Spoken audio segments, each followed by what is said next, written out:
இந்த நாளில் இதை பார்க்குற என் அன்பு சகோதரனே, உங்கள் வாழ்க்கையில் எல்லாம் நடைபெறாதபடி தடைப்பட்டு அப்படியே நின்று கொண்டு இருக்கிறதா?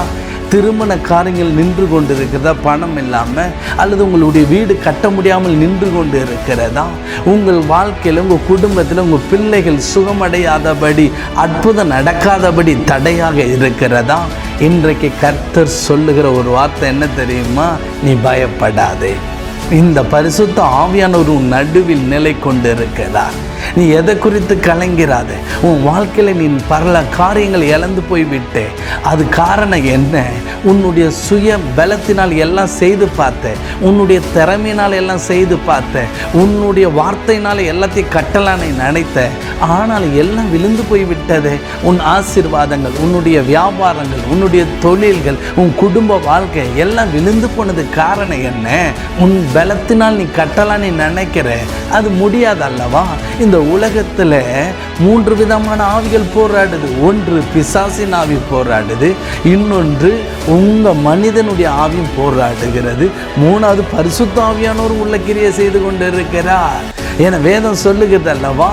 இந்த உலகத்தில் பிசாசினோரோட போராட்டம், உங்களுடைய ஆவியும் போராடுது.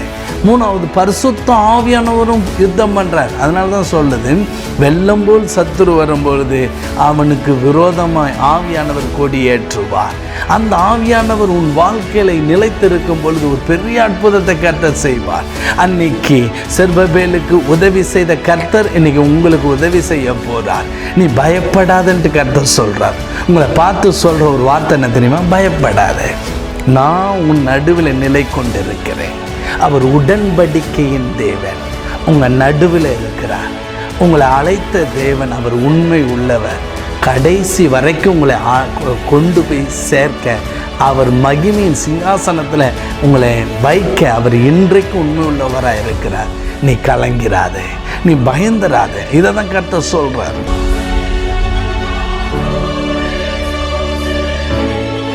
ஆண்டவராக இயேசு கிறிஸ்துவின் இனிதான நாமத்தினால என் அன்பு ஜேசுவை குடும்பத்தினருக்கு இந்த வருடத்தின் 2வது மாதத்தில் என் அன்பின் வாழ்த்துக்களை நான் தெரிவித்துக் கொள்கின்றேன்.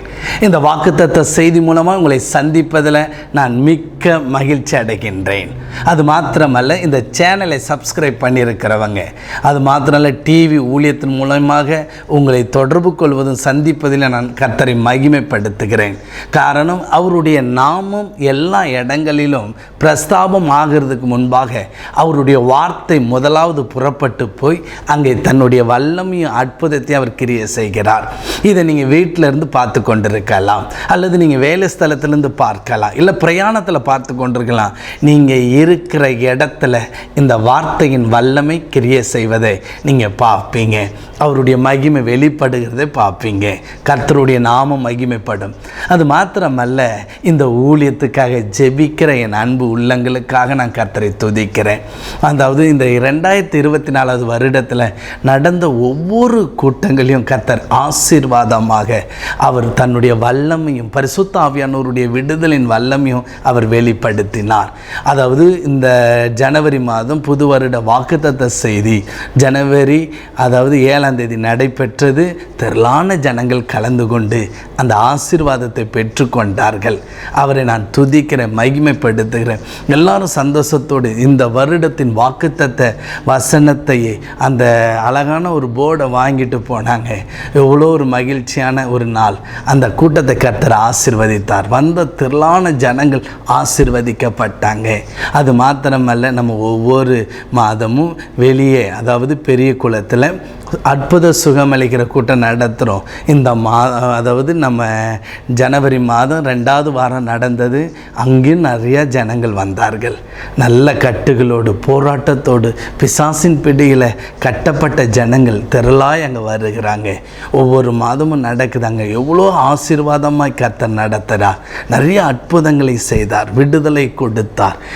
நிறைய பேர் சாட்சி சொல்ல ஆரம்பித்தார்கள். அதை தான் நீங்கள் பார்த்துட்ருக்கிறீங்க. அந்த ஊழியத்தை கர்த்தர் மகிமைப்படுகிறார். அவர் நாம மகிமைப்படட்டும். இப்படி ஜெபிக்கிற உங்களுக்காக என் அன்பின் வாழ்த்துக்களை தெரிவித்துக் கொள்கிறேன். தொடர்ந்து நீங்கள் ஜெபிங்க. உங்களுடைய ஜெபத்தினால தேவன் இந்த ஊழியத்தின் மூலமாக இயேசு மகிமைப்பட்டு கொண்டு வருகிறார். இயேசு கிரியை செய்து கொண்டு வருகிறார். இயேசுவினுடைய தொடுதல் ஜனங்கள் உணரப்படுகிறாங்க. அதுக்காக நீங்கள் ஜெபிக்கணும், மறந்து விடாதீர்கள்.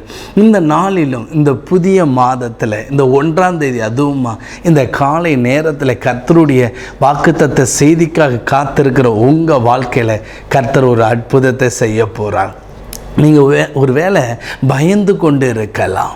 எப்படி என் மகளுடைய திருமணத்தை நான் நடத்தி முடிக்கப் போகிறேன் என்ற ஒரு கலக்கத்தோடு நீங்கள் உட்கார்ந்து கொண்டு இருக்கலாம். நீங்கள் எதை குறித்து கலங்காதீங்க. கர்த்தர் அதை நன்மையாய் ஆசீர்வாதமாய் நடத்தி தருவார்.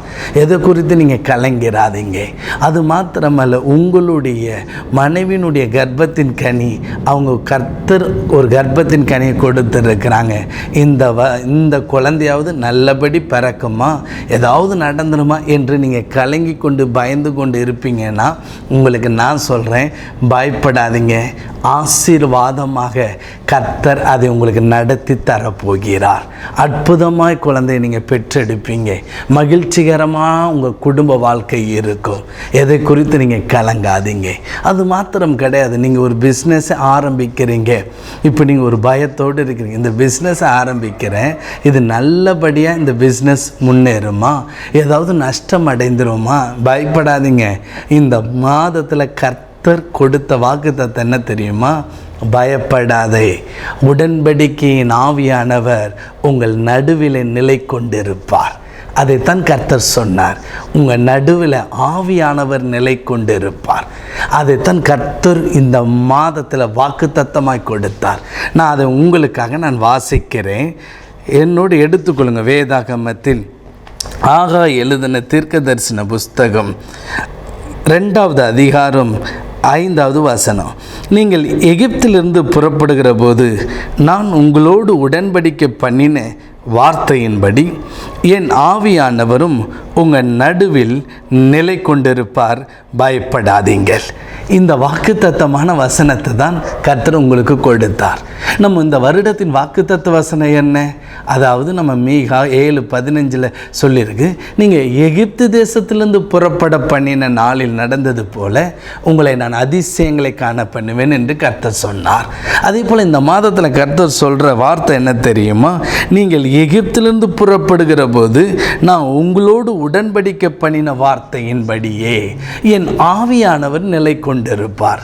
எத்தனை ஒரு வாக்குத்தத்த செய்தியை பாருங்களேன். ரெண்டும் இணைந்து வருகிறது. அங்கே புறப்பட பண்ணும் பொழுது இந்த இடத்துல சொல்லியிருக்கிற புறப்படும் போது அப்போ கவனித்து பாருங்க, கர்த்தர் ஒரு ஆவியானவரை அவங்க நடுவில் வைத்தாராம். எதற்கு ஆவியானவர் இருக்கிறார்? ஆவியானவர் ஏன் நம்ம நடுவில் இருக்கணும்? அதுதான் இப்போ முக்கியமான காரியம். இஸ்ரவேல் மக்களை கர்த்தர் அங்கேருந்து புறப்பட பண்ணினார். அடிமைத்தனத்தில் கட்டப்பட்ட நிலைமையில் ஒரு அவிசுவாசம் உள்ள ஒரு வாழ்க்கை, எதிர்காலத்தில் ஒரு அற்புதமும் நடக்காது, கர்த்தர் கொடுத்த வாக்குத்தத்தங்கள் நிறைவேறாது, அவ்வளோதான் என்று அடிமைத்தனத்தில் கண்ணீரோடு வேதனையோடு வருத்தத்தோடு இருந்தவர்களை இயேசு அந்த அடிமைத்தனத்திலிருந்து விடுதலை பண்ணி அவர்களை புறப்பட பண்ணுகிறார்.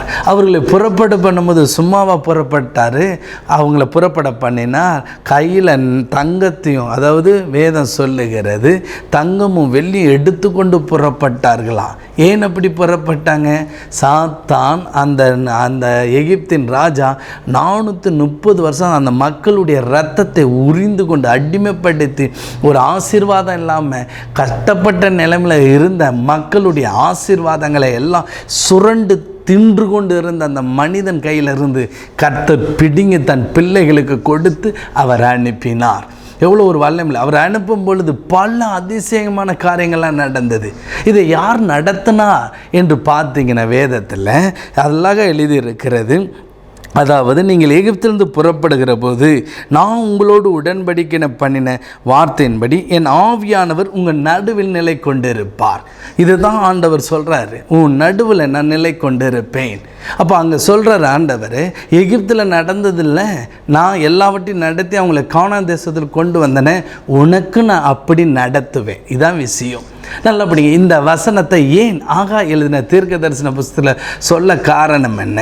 சாலமோன் தேவாலயத்தை கட்டி அது மகிமையாக அதை கொண்டு வந்து வைத்தான். நன்றாக புரிந்து கொள்ளுங்க. அப்பொழுது அவன் வாழ்க்கையில் வழி விலகி போகிற சூழ்நிலைகள்லாம் ஏற்பட்டது. அவன் பண்ண தவறுகள் பாருங்களேன். கர்த்தரை புறக்கணித்து அந்நிய தெய்வங்களாகிய அஸ்தரோத், மில்கோமையும், கமோசுக்கும் அப்படிப்பட்ட சில ஆவிகள் விக்கிரகங்களுக்கு மண்டியிட ஆரம்பித்தான் என்று வேதம் சொல்லுகிறது. இது நிமித்தம், அதாவது நல்லா கவனிச்சு பாருங்க, இது நிமித்தம் அவன் மூலமாக மற்ற ஜனங்கள் இஸ்ரவேலர்களும் விக்கிரக ஆராதனைக்குள்ள கடந்து போயிட்டாங்க. இதனால கர்த்தர் மிகவும் வேதனைப்பட்டார். இப்படி வேதனைப்படும் பொழுது நம்ம இஸ்ரவேல் மக்கள் இப்படி இவங்க செய்கிறத நினைச்சு ஆண்டவர் என்ன செய்யற பாருங்களேன், இந்த இஸ்ரவேலுக்கு விரோதமாக பாபிலோன் ராஜாவை கர்த்தர் அனுப்பி மக்கள் எல்லாரையும் சிறைப்பிடித்து கொண்டு போய் விட்டாங்க. சிறையிருப்புக்கு காரணம் என்னன்னா, மக்கள் தேவனை துக்கம் அடைய வைத்தது தான். இப்படி முடிந்து போய்விட்டார்கள். திரும்ப அந்த பாபிலோன்லேருந்து மக்கள் விடுதலை பெற்று வெளியே வரும் பொழுது தேவனுடைய ஆலயத்தை கட்டும்படி செர்பாவேலை கர்த்தர் பலப்படுத்துகிறார். அதுக்கு மாத்திரம் எஸ்ரா கூட இருக்கிறாங்க. இவர்களை உற்சாகப்படுத்தும்படி இந்த ஆகாய் தீர்க்கதரிசி இருக்கிறார். இவர்களை உற்சாகப்படுத்த ஒரு தீர்க்கதரிசி கர்த்தர் வைத்திருந்தார். நல்ல கவனிங்க. இப்படி நடக்கிற இந்த நேரத்தில் இவங்க அந்த ஆலயத்தை கட்டும் பொழுது கட்ட முடியாமல் சில போராட்டங்கள், சில மனிதர்களாக அவங்களோடு நடந்த சில பிரச்சனைகள், அதனால தான் அந்த இடத்துல பாருங்களேன், அதாவது சன்பலாத்தும் தெபியாக்களும் எழும்பி அதை தடை பண்ணினாங்க. அதுக்கப்புறமேட்டு பார்த்தீங்கன்னா அது போதுமான பண வசதிகள் வாய்ப்புகள் இல்லை. இதனால் நிப்பாட்டப்பட்ட தேவாலயம், நிறுத்தப்பட்ட தேவாலயம், இது எப்படி கட்ட முடியும் என்ற சூழ்நிலையில் தவித்து கொண்டு இருக்கும் பொழுது அழகா ஆண்டவர் ஆகாய் தீர்க்கதரிசி மூலமாக சொல்கிறாரு, உங்கள் நடுவிலே ஆவியானவர் நிலை கொண்டு இருப்பார். எத்தனை ஒரு மகிமையான வார்த்தை இல்லை? ஏன் ஆவியானவர் நிலை கொண்டு இருக்கணும்? காரணம் என்ன? வேதம் சொல்லுகிறது, பலத்தினாலும் அல்ல, பராக்கிரமத்தினாலும் அல்ல, என் ஆவியினாலே ஆகும் என்று. இந்த நாளில் இதை பார்க்குற என் அன்பு சகோதரனே, உங்கள் வாழ்க்கையில் எல்லாம் நிலை, அதாவது நடைபெறாதபடி தடைப்பட்டு அப்படியே நின்று கொண்டு இருக்கிறதா? திருமண காரியங்கள் நின்று கொண்டு இருக்கிறதா? பணம் இல்லாமல், அல்லது உங்களுடைய வீடு கட்ட முடியாமல் நின்று கொண்டு இருக்கிறதா? உங்கள் வாழ்க்கையில், உங்கள் குடும்பத்தில் உங்கள் பிள்ளைகள் சுகமடையாதபடி, அற்புதம் நடக்காதபடி தடையாக இருக்கிறதா? இன்றைக்கு கர்த்தர் சொல்லுகிற ஒரு வார்த்தை என்ன தெரியுமா? நீ பயப்படாதே. இந்த பரிசுத்த ஆவியானவர் உன் நடுவில் நிலை கொண்டு இருக்கிறார். நீ எதை குறித்து கலங்கிறாது. உன் வாழ்க்கையில் நீ பல காரியங்கள் இழந்து போய்விட்டே. அது காரணம் என்ன? உன்னுடைய சுய பலத்தினால் எல்லாம் செய்து பார்த்த, உன்னுடைய திறமையினால் எல்லாம் செய்து பார்த்த, உன்னுடைய வார்த்தையினால் எல்லாத்தையும் கட்டலானை நினைத்த, ஆனால் எல்லாம் விழுந்து போய்விட்டதே. உன் ஆசீர்வாதங்கள், உன்னுடைய வியாபாரங்கள், உன்னுடைய தொழில்கள், உன் குடும்ப வாழ்க்கை எல்லாம் விழுந்து போனது காரணம் என்ன? உன் பலத்தினால் நீ கட்டலான்னு நினைக்கிற, அது முடியாது அல்லவா? இந்த உலகத்தில் 3 விதமான ஆவிகள் போராடுது. ஒன்று பிசாசின் ஆவி போராடுது, இன்னொன்று உங்கள் மனிதனுடைய ஆவியும் போராடுகிறது, மூணாவது பரிசுத்த ஆவியானோர் உள்ள கிரியை செய்து கொண்டு இருக்கிறார் என வேதம் சொல்லுகிறது அல்லவா? இந்த உலகத்தில் பிசாசினோரோட போராட்டம், உங்களுடைய ஆவியும் போராடுது, மூணாவது பரிசுத்த ஆவியானவரும் யுத்தம் பண்ணுறார். அதனால தான் சொல்லுது, வெள்ளம் போல் சத்துரு வரும்பொழுது அவனுக்கு விரோதமாய் ஆவியானவர் கொடி ஏற்றுவார்.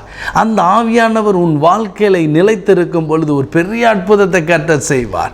அன்னைக்கு செர்பபேலுக்கு உதவி செய்த கர்த்தர் இன்னைக்கு உங்களுக்கு உதவி செய்ய போறார். நீ பயப்படாதன்ட்டு கர்த்தர் சொல்றார். உங்களை பார்த்து சொல்ற ஒரு வார்த்தை என்ன தெரியுமா? பயப்படாத, நான் உன் நடுவில் நிலை கொண்டிருக்கிறேன். அவர் உடன்படிக்கையின் தேவன் உங்கள் நடுவில் இருக்கிறார். உங்களை அழைத்த தேவன் அவர் உண்மை உள்ளவர். கடைசி வரைக்கும் உங்களை கொண்டு போய் சேர்க்க, அவர் மகிமையின் சிங்காசனத்தில் உங்களை வைக்க அவர் இன்றைக்கு உண்மை உள்ளவராக இருக்கிறார். நீ கலங்கிறாத, நீ பயந்துராத. இதை தான் கர்த்தர் சொல்கிறார். இன்றைக்கி உன் பயத்தை எடுத்து வெளியே போடு. நீ பயந்து கொண்டே இருந்தால் எப்படி? கர்த்தர் உன் கூட இருக்கிறார். விசுவாசமாக பேசுங்க, விசுவாச வார்த்தைகளை அறிக்கை செய்யுங்க. நீங்கள் இன்றையிலிருந்து தைரியமாக பேசுங்க. எனக்காக கர்த்தர் யாவையும் செய்து முடிப்பார். கர்த்தர் என் நடுவில் நிலை கொண்டிருக்கிறார். அவர் எனக்கு பெரிய காரியங்களை செய்வார், எனக்கு அதிசயமான காரியங்களை செய்வார் என்று உங்கள் வாயை திறந்து நீங்கள் பேச பேச பரிசுத்த ஆவியானவருடைய பிரசன்னம் உங்கள் மேலே இறங்கி வந்து கொண்டே இருக்கும். இப்பொழுது நிப்பாட்டப்பட்டு இருக்கிற எல்லா காரியங்களும் தொடங்க போகிறது. அடைக்கப்பட்டிருக்கிற வாசல்கள் திறக்கப்பட போகிறது. மூடப்பட்ட கதவுகள் கர்த்தருடைய வல்லமை திறக்க போகிறது. யாரும் நுழைய முடியாத வாசல்கள் இந்த மாதத்தில் விழுந்து போக போகிறது. உங்களுக்கு விரோதமாக யார் உங்களை அழிக்கணும், உங்களுடைய வியாபாரம் தொழிலை நாசப்படுத்தணும் நினைக்கிறார்களோ அவர்கள் வைத்த எல்லா தகுடுகள் மந்திரங்கள் அனைத்தையும் சர்வ வல்லமுள்ள தேவன் இன்றைக்கு வெளிப்படுவார். வெளிப்பட்டு அதை எல்லாத்தையும் அழித்து போடுவார். இன்றைக்கு நீங்கள் நம்பின மருத்துவர்கள் உங்களை கைவிட்ட சூழ்நிலை நீங்கள் உட்கார்ந்து கொண்டு இருக்கலாம். இப்பொழுது அது கர்த்தருடைய ஆவியான உங்கள் நடுவில் இன்றைக்கு இறங்கி வரப்போகிறார். இறங்கி வந்தால் என்ன நடக்கும்? வேதம் சொல்லுகிறது, ஆவியானவர் எங்கே உண்டோ அங்கே விடுதலை உண்டு. இயேசு கிறிஸ்து சொல்லுகிறார், நான் தேவனுடைய விரலினாலே பேய்களை துரத்துகிறேன், தேவனுடைய ஆவியினாலே பேய்களை துரத்துகிறேன் சொல்லுகிறார். இந்த உலகத்தில் இருக்கிற ஒரு மனிதனும் ஒரு பேயை துரத்த முடியாது, ஒரு ஆவியை துரத்த முடியாது. ஏன்? வீட்டில் இருக்கிறதே மாற்ற முடியாது. ஆனால் இதெல்லாம் நடக்க காரணம் என்ன? பரிசுத்த ஆவியானவருடைய வல்லமை நடுவில் தங்கியிருக்கும் பொழுதுதான். ஒவ்வொரு நாளும் நான் ஜெபம் பண்ணி கொண்டிருப்பேன், இயேசுவே எங்கள் ஊழியத்தின் நடுவில் தங்கியிருக்கும் ஆண்டவரே. நீங்கள் தங்கியிருந்தால் தான் வருகிறவர்களுக்கெல்லாம் அற்புதம் நடக்கும்பா, வருகிறவர்களுக்கெல்லாம் விடுதலை நடக்கும்பா. எத்தனையோ கலக்கத்தோடு வேதனையோடு வியாதியோடு பிசாசின் பிடியில் கட்டப்பட்டு வருகிறாங்க. அவங்க இங்கே வந்து டான்ஸ் ஆடணும், அந்த பேய் ஆடி அலக்கழிக்கணும், இதெல்லாம் என்னுடைய விருப்பம் இல்லைப்பா. என்னுடைய விருப்பம் இல்லை, உன் மக்கள் பூரண விடுதலை பெற்றுக்கொள்ளணும். நீர் நடுவில் இருந்தால் தான் அந்த அற்புதம் நடக்கும். இன்றைக்கு நான் ஜெபிக்கிறேன், ஒவ்வொரு நாளும் ஜெபிக்கிறேன். மனிதனை அல்ல, இயேசுவின் மகிமையின் ராஜாவை பார்த்து அந்த அற்புதத்தை பெற்றுக்கொள்ளணுன்ட்டு ஒவ்வொரு நாளும் நான் ஜெபம் பண்ணி கொண்டு இருக்கிறேன். அதே போல் இன்றைக்கு நீங்களும் ஜெபம் பண்ணுங்க. ஆண்டவரே, என் நடுவிலே அந்த ஆவியானவர் நிலைத்திருக்கட்டும். இதுதான் ஆண்டவர் விரும்புகிற காரியம். அவர் தான் சொன்னார் பாருங்களேன், அவர் சொல்கிறாரு, உங்கள் நடுவிலே நிலை கொண்டிருப்பார். ஒரு ஆமீன் சொல்லுங்க பார்க்கலாம். இன்றைக்கு நீங்கள் ஜெபிங்க, அவர் நிலை கொண்டிருப்பார். நான் ஒன்று உங்களுக்கு சொல்லிக்கொள்ள விரும்புகிறேன். ஆவியானவர் நிலை கொண்டு இருக்கிறார் என்றால் நீங்கள் எப்பொழுதுமே நீங்கள் சரியாக நடந்து கொள்ளணும். ஆவியானவருக்கு கொடுக்க வேண்டிய கனத்தை சரியாக கொடுக்கணும். நீங்கள் ஆவியானவரை மதிக்க தெரியணும். ஆவியானவரை புண்படுத்திடக்கூடாது. ஆவியானவரை அப்புறப்படுத்தி மனிதன் முன்னாடி வைத்திடக்கூடாது. மனிதனுக்கு பிரியமானதை செஞ்சிடக்கூடாது. உங்கள் குடும்ப நபர்களுக்கு பிரியமானதை செஞ்சிடக்கூடாது. உங்களை ரொம்ப நேசிக்கிறவங்களுக்கு நீங்கள் பிரியமாய் செய்திடக்கூடாது. ஆவியானவருக்கு எது பிரியமானது என்பதை நீங்கள் கண்டுபிடிக்கணும். இன்றைக்கு நிறைய பேருடைய வாழ்க்கையில் இயேசுவை ஏற்றுக்கொண்ட நிறைய பேர் என்னுடைய ரட்சிப்பின் காலத்தில் எனக்கு முன்பாக ஒரு 15 பேர் ரட்சிக்கப்பட்டிருந்தாங்க. அதில் நான் ஒரு 12-16வது ஞாபகத்தில் இல்லை, அப்படி இருந்தேன். அதுக்கு முன்னாடி இருந்தவங்களும் நல்லா ஆவியில் நிரம்புவாங்க, நல்லா ஜெபிப்பாங்க, நல்லா அந்நிய பாஷையெல்லாம் பேசுவாங்க. எனக்கு ஒரு ஆசை, இவங்களாம் நல்லா பேச நானும் பெற்றுக்கொள்ளணும் போது பெற்றுக்கொள்ள முடியலை, ரொம்ப கஷ்டப்பட்டேன். அப்போ ஆண்டவர்கிட்ட போய் கேட்டேன், எனக்கு ஏன் தர மாட்டேங்கிறீங்க, எனக்கு ஏன் தரலை? நைட்டு போய் விழுந்து கிடந்து ஆவியானவர்கிட்ட கேட்குறேன். அப்போ எனக்கு ஒரு வயது 16 வயது தான் இருக்கும். கேட்குறேன், எனக்கு தாங்கன்னுட்டு தினமும் காலையில் ஒரு 3 மணிக்கு போய் விழுந்து கேட்பேன். ஆனால் ஆண்டவர் ஒரு நாளும் ஒன்றும் சொல்லலை, என்னை நிரப்பலை. ஒரு நாள் என்னுடைய திருச்சபைக்கு போகும்போது ஒரு தெய்வ மனிதர் சொன்ன வார்த்தை என்று என் நினைவில் இருக்கிறது. இந்த நாளில் ஆவியானவர் பெற்றுக்கொள்வது முக்கியமல்ல, ஆவியானவர் உங்கள் நடுவில் இருப்பது தான் முக்கியம். நீ அவருடைய சத்தத்துக்கு நீ செவி கொடுக்கணும். அவருக்கு என்ன பிரியமானதை நீ சிந்திக்க ஆரம்பிக்கணும். அது குறித்து நிறைய பேசினார். அன்னைக்கு என்னை ஒப்பு கொடுக்க ஆரம்பித்தேன். இன்றைக்கு வரைக்கும் இந்த பரிசுத்த ஆவியானவர் என்னை நடத்தி கொண்டு வருகிறார். அவர் நடத்தி வருகிறத குறித்து நான் கர்த்தரை மகிமைப்படுத்துகிறேன். இந்த நாளில் இதை பார்க்குற என் அன்பு சகோதரனே, உங்களுக்கு ஒரு சின்ன ஆலோசனை சொல்கிறேன் பாருங்கள். ஆவியான உங்கள் நடுவிலிருந்து நிலை கொண்டு இராமல் போகிறதுக்கு சில வசனங்களை நான் படிக்கிறேன். ஏன் இதை உங்களுக்கு சொல்லுகிறேன் தெரியுமா? உங்கள் பிரயோஜனத்துக்காக, நீங்கள் ஆசீர்வாதமாக இருக்கும்படி. 1 சாமுவேல் 15வது அதிகாரம் 11வது வசனம். சாமுவேல் என்ற ஒரு தீர்க்கதரிசி இருந்தார்.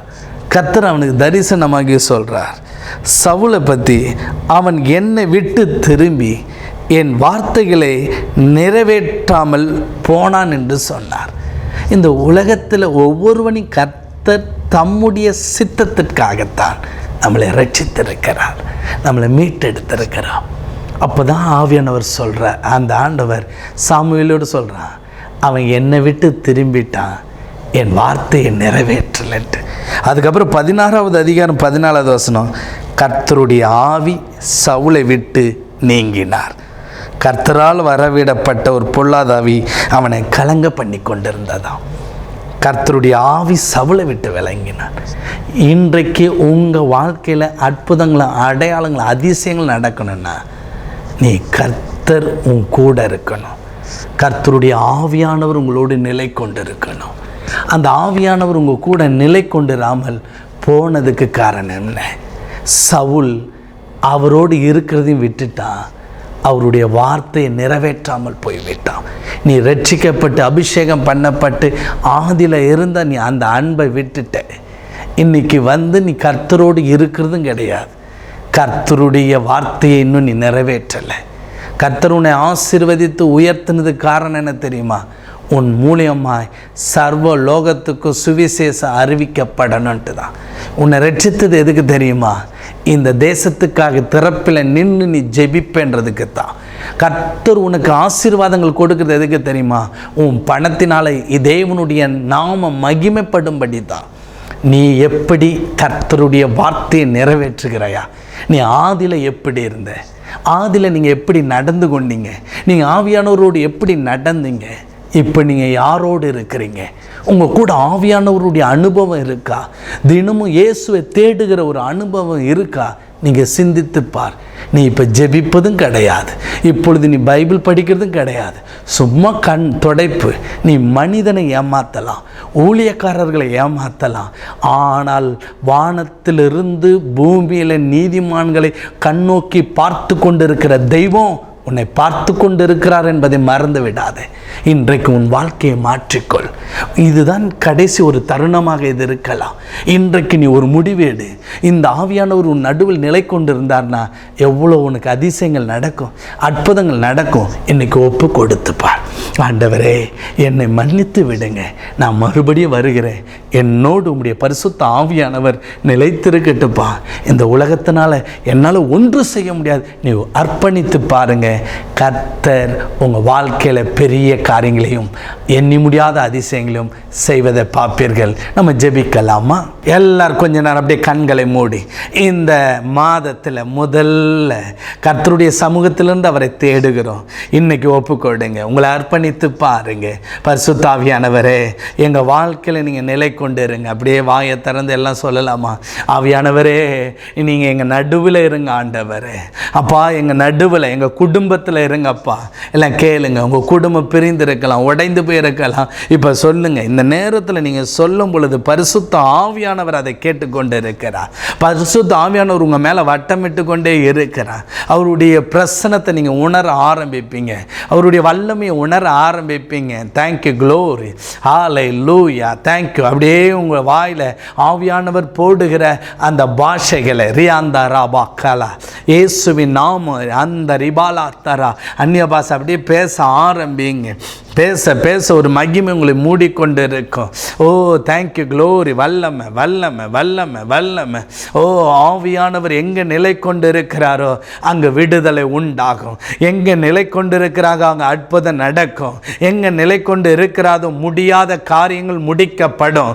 இப்பொழுது இயேசுவின் வல்லமை ஆண்டவரே சோத்திர, திருமண தடைகள், குடும்ப இணைந்து வாழாதபடி, வீடு கட்டி முடிக்காதபடி, தொழில் முன்னேற்றம் அடையாதபடிக்கு குணமாகாதபடிக்கு, வியாதிகள் குணமாகாதபடிக்கு அப்பா குடும்பத்தை அழிக்கிற, வியாபாரத்தை அழிக்கிற மந்திர கிரியைகளை இப்பொழுது அழிக்கிற பரிசுத்த ஆவியானவருடைய அக்கினி இப்பொழுது இதை பார்க்கிற ஒவ்வொருவர் மேலும் இறங்கி வரும்படி நான் செபிக்கிறேன். இப்பொழுதே இந்த ஸ்கிரீன் வழியாக ஒரு வல்லமை கடந்து போகட்டும், கடந்து போகட்டும். திடப்படுத்துங்க. இன்னைக்கு வாக்குத்தத்த செய்தி ஒவ்வொருவரையும் திடப்படுத்தும்படி நான் ஜெபிக்கிறேன். இயேசுவின் வல்லமுள்ள நாமத்தினால அப்பா உடன்படிக்கையின் தேவனே, இயேசு கிறிஸ்துவின் மூலமாக எங்களுக்கு கொடுக்கப்பட்ட தேற்றோல வாளனே, இவர்கள் நடுவில் நீங்க இருப்பீர்களாக, இவர்கள் நடுவில் இருப்பீர்களாக, இவங்க நடுவில் இருந்து அற்புதங்களையும் அதிசயங்களும் இயேசுவின் நாமத்தில் நடக்கட்டும் சொல்லி நான் ஜெபிக்கிறேன். ஒரு அற்புதம் நடக்க ஆண்டவரே. நன்றி நன்றி நன்றி. ஒரு விடுதலை உண்டாகட்டும். எல்லா விதமான பிசாசின் தொல்லைகள் இயேசுவின் நாமத்தில் வீட்டை விட்டு வெளியேறுவதாக. எல்லா கெட்ட சொப்பனங்கள் சோதரிக்கிற தூக்கமே இல்லாம சொப்பனங்கள் வந்து கொண்டு இருக்குது. நசரனாகிய இயேசுவின் நாமத்தினால இப்பொழுது அந்த வீட்டை விட்டு அசுத்தாவிகள் புறப்படட்டும் இந்த நேம் ஆஃப் ஜீசஸ் நேம். தேவனை தரிசிக்காதபடிக்கு, தேவனோடு ஜெபிக்காதபடி, தேவனுடைய வார்த்தையை படிக்க விடாதபடி போராடுகிற எல்லா விதமான சோதரிக்கிற கிரியைகளை அழிக்கப்பட்டு போய் இயேசு நாமத்தினால. நன்றி நன்றி நன்றி. அப்படியே கொஞ்ச நேரம் கர்த்தரை மகிமைப்படுத்துங்க. நன்றி. ஒரு அற்புதம் நடக்கும், ஒரு அதிசயம் நடக்கும். ஒரு மகிமை இப்பொழுதே விடுதலை உண்டாகட்டும். எந்த கர்த்தாவை சோதரிக்கிறோம் அப்பா, மாவட்டத்தில் இருக்கலாம், எந்த டிஸ்ட்ரிக்ட்ல ஆண்டவரே, எந்த ஸ்டேட்ல, ஏன் வெளி தேசத்தில் இருந்து இது பார்த்து கொண்டு இருக்கலாம். இப்பொழுது நீ இருக்கிற இடத்துல கர்த்தருடைய வல்லமை இறங்கி வருகிறது. படுக்கையில் இருக்கிற ஒருவரை கர்த்தருடைய வல்லமை தொட்டு எழும்பி உட்கார வைக்கிறது. ஒரு வல்லமை இறங்கி வரட்டும். வயிறு வலியினால ரொம்ப கஷ்டப்பட்டு கொண்டிருக்கிற சோதரிக்கிற இப்பொழுது அந்த ஸ்திரீக்கு ஒரு பூரண சுகம் உண்டாயிருக்கும்படி நான் கட்டளை கொடுக்கிறேன். Heal in the name of Jesus. சுகம் அடையட்டும். நரம்பு பிரச்சனைகள் சுகம் அடையட்டும். விடுதலை இப்பொழுதே நடக்கட்டும் சொல்லி ஜெபிக்கிறேன். அன்பு தகப்பனே, முடியாம உட்கார்ந்து இருக்கிறாங்க. இந்த வீடு கட்டி முடிக்க முடியாது, எங்க குடும்ப வாழ்க்கை கட்டப்படாது, திருமணம் நடக்காது, என்னுடைய தொழில் நஷ்டம் அடைந்தது. இப்பொழுது அந்த அவிசுவாசம் உள்ள எண்ணங்கள் இந்த பிள்ளைகளை விட்டு இயேசு நாமத்தில் வெளியேறும்படி கட்டளை கொடுக்கிறேன். என்னால முடியாதுதான், பலத்தினாலும் அல்ல, என் பராக்கிரமத்தினாலும் அல்ல, ஆனா எங்க கூட இருக்கிற ஆவியானவரால் எல்லாம் முடியும் என்ற விசுவாச வார்த்தைகளை பேசட்டும். அதை தட்டி எழுப்பும், திடப்படுத்தும்படி இயேசு நாமத்தில் ஜெபிக்கிறோம்பா. நீர் அப்படி செய்கிறதுக்காக சோதரம் சோதரம். கடைசியாக ஆவியானவருடைய வார்த்தையை புறக்கணித்து தள்ளின ஒரு மனிதனாக, ஒரு குடும்ப தலைவியாக நீங்க இருப்பீங்கன்னா இன்னைக்கு ஒப்புக்கொடுங்க. இன்னைக்கு ஆண்டவர்கிட்ட ஒரு மன்னிப்பு கேளுங்களேன். உங்கள் மேலே ஒரு விசேஷித்த ஒரு அழைப்பு இருக்கிறது. கர்த்தர் அதை எனக்கு காட்டுறாரு. நீங்கள் அந்த கிரீடத்தை அவுத்து கீழே வச்சிட்டீங்க, உங்கள் தலையிலேருந்து எடுத்து வச்சிட்டீங்க, நீங்கள் விட்டுட்டீங்க. இன்றைக்கி ஆண்டவர் சொல்கிறேன், நான் உன்னை தேடிக்கொண்டே தான் இருக்கிறேன், உன்னை தேடி தேடி வருகிறேன். ஏன் நீ எனக்கு இடம் தர மாட்டேங்கிற? எனக்கு இடம் கொடுத்து பார். நான் ஆதியில் உன்னோடு இருந்ததை போல, எப்படி எகிப்து தேசத்தில் செய்தது போல நான் இப்பொழுது உனக்கு செய்ய இருக்கிறேன். என்னிடத்தில் வா. இது கிருபையின் காலத்தில் கர்த்தரோடு நெருங்க ஆரம்பிங்க. ராபாலா சாந்தா ராபா. ஒரு இருள் உங்கள் மேலே இருந்து அது விலகுகிறது. ஒரு இருளின் வல்லமை இயேசு நாமத்தில் அது விலகுகிறது. புறப்படுன்ற இயேசு நாமத்தில் கட்டளை கொடுக்கிற பிள்ளைகள் வெளிச்சத்துக்குள்ளேயும் அபிஷேகத்துக்குள்ளேயும் வார்த்தைக்குள்ளேயும் கடந்து வரும்படி இயேசு நாமத்தில் நான் சொல்லி ஜெபிக்கிறேன்ப்பா. இயேசு நாமத்தில் சொல்லி ஜெபிக்கிறேன். கர்த்தாவே, நீர் எங்கள் மக்கள் நடுவில் நிலை கொண்டிருக்கிறதுக்காக சோத்திரம் சோத்தரிக்கிறோம். ஆசீர்வதி வழி நடத்து. இயேசு நாமத்தில் நாங்கள் ஜெபிக்கிறோம். அது மாத்திரமல்ல ஆண்டவரை, இந்த மாதம் முழுவதும் பாதுகாப்போடு ஜனங்க இருக்கணும்ப்பா. எந்த விபத்து ஆபத்து கர்த்தாவே உண்டாகக்கூடாது ஆண்டவரே. தொழிலில் நஷ்டம் அடைஞ்சிடக்கூடாது. பிள்ளைகளுக்கு நல்ல சுகம் இருக்கணும். ஆஸ்பத்திரி செலவுகள் வராதபடி கட்டி ஜெபிக்கிறேன் அப்பா. சோத்தரிக்கிறேன். இந்த மாதம் முழுவதும் கர்த்தருடைய கரம் கூட இருந்து நடத்தட்டும். பரிசுத்த ஆவியானவர் அவங்க நடுவில் நிலை கொண்டு இருக்கும்படி அப்பா நான் ஜெபிக்கிறேன். நீர் அப்படி செய்கிறதுக்காக சோத்திரம் சோத்திருக்கிறேன். இயேசு நாமத்தினால் ஆமேன் ஆமேன். கர்த்தர் உங்கள் நடுவில் நிலை கொண்டிருக்கிறாரு. பயப்படாதீங்க. கர்த்தர் உங்களை ஆசீர்வதிப்பார். உங்களுக்காக நாங்கள் ஜெபிக்கணும், ஏதாவது ஆலோசனை வேணும்னா நீங்கள் எங்களுக்கு தொடர்பு கொள்ளலாம். எங்களுடைய ஜேசிஒய் சென்டர் நம்முடைய தாம்பரம் அருகாமையிலே இருக்கிறது. நீங்கள் கூகுள் மேப் இருந்தால் ஜேசிஒய் டெலிவரன்ஸ் நீங்கள் டைப் பண்ணிங்கன்னா நம்முடைய சென்டருக்கு கரெக்டாக வழிகளை அது காண்பிக்கும். நீங்கள் அதன்படி வரலாம்.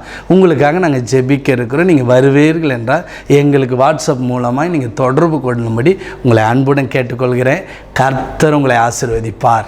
இயேசு உன்னை மாற்றுகிறார் விடுதலை ஊழியத்தின் மூலம் பாவத்தினாலும் சாபத்தினாலும் பிசாசின் பிடியில் இருந்தும் பலதரப்பட்ட மக்களுக்கு இயேசு விடுதலை கொடுத்து வருகிறார். தினமும் அநேகர் நம்முடைய ஜேசுவை விடுதலை ஸ்தலத்திற்கு வந்து தேவன் கொடுக்கும் விடுதலையையும் சுகத்தையும் பெற்று செல்கிறார்கள். நமது ஜேசுவை விடுதலை ஸ்தலத்தில் காலை 9 மணி முதல் மாலை 7 மணி வரை உங்களுக்காக ஜெபிக்கவும் உங்களை விடுதலைக்குள் நடத்தவும் நமது ஊழியர்கள் ஆயத்தமாக இருக்கிறார்கள். நீங்கள் தொடர்பு கொள்ள வேண்டிய முகவரி: இயேசு உன்னை மாற்றுகிறார் ஊழியம், நம்பர் 1, கக்கன் தெரு, கஸ்பாபுரம், பதுவஞ்சேரி, சேலையூர், சென்னை 126. மேலும் தொடர்பு கொள்ள 9841889948. தேவன் தாமே உங்களை ஆசீர்வதிப்பாராக.